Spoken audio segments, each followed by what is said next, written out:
guys, we all welcome you in India's best learning platform, Upcoming IAS, and today we are going to deal with some current affairs issues.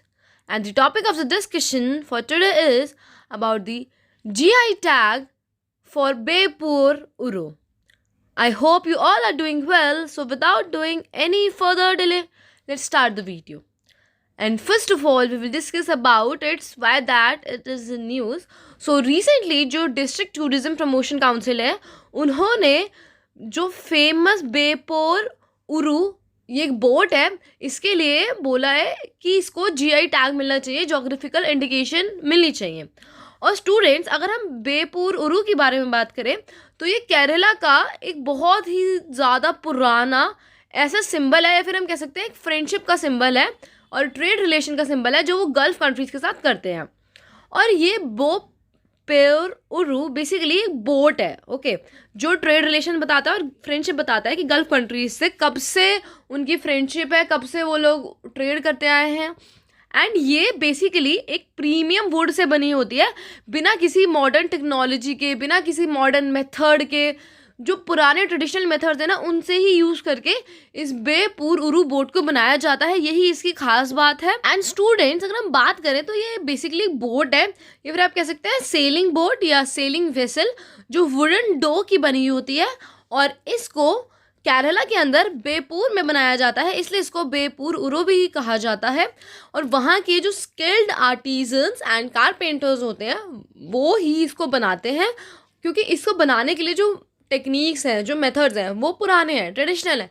तो इसीलिए जो skilled artisans हैं वही इसे बना सकते हैं, जो स्किल्ड कारपेंटर्स हैं वही इसे बना सकते हैं, क्योंकि उस टेक्नोलॉजी को भी सीखने के लिए जो पुराने टाइम में ही वो मेथड जो यूज़ करते थे, जो वो टेक्निक यूज़ करते थे, उसे भी सीखने के लिए बहुत ही ज़्यादा स्किल चाहिए एंड ऑल.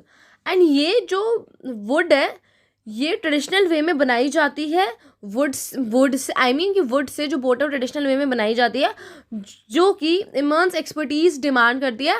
ऐसा नहीं है कि पुराने मेथड से बनाई जा रही है तो उसमें एक्सपर्टीज़ की ज़रूरत नहीं होगी या फिर कोई भी बना सकता है, नहीं.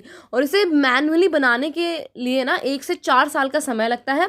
और अगर हम हिस्टोरिकल रिकॉर्ड्स देखें तो ये जो बेपुर उरू बोट है ये 1st सेंचुरी से ही अक्रॉस द वर्ल्ड सभी ट्रेडर्स की लेजेंडरी मैरीटाइम हब थी. इसी से ही इन्होंने जो भी ट्रेड रिलेशन हमने इस्टेब्लिश करे थे इसी के थ्रू ही वो इसी को ही यूज़ करते थे 1st सेंचुरी से ही.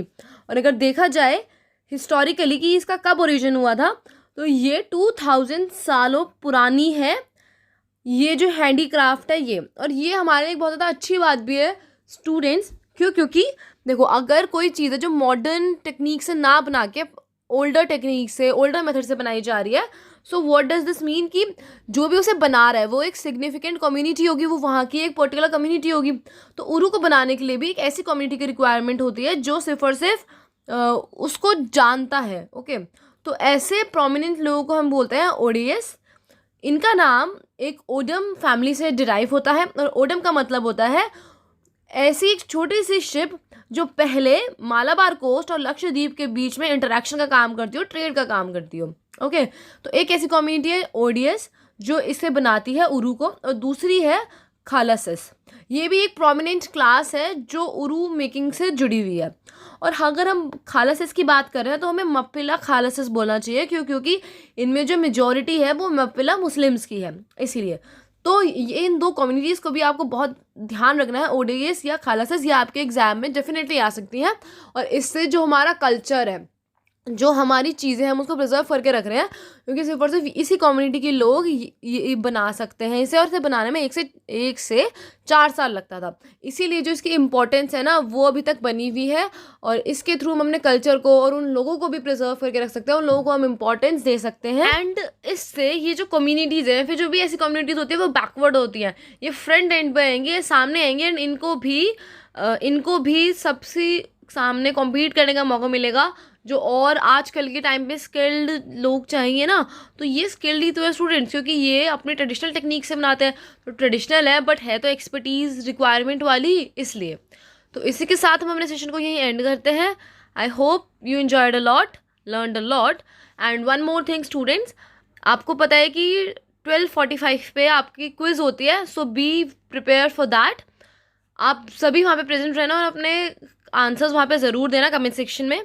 तो हम अपने सेशन को यहीं एंड करते हैं। Thank you so much and have a nice day ahead. Do your best study and stay tuned for the next update.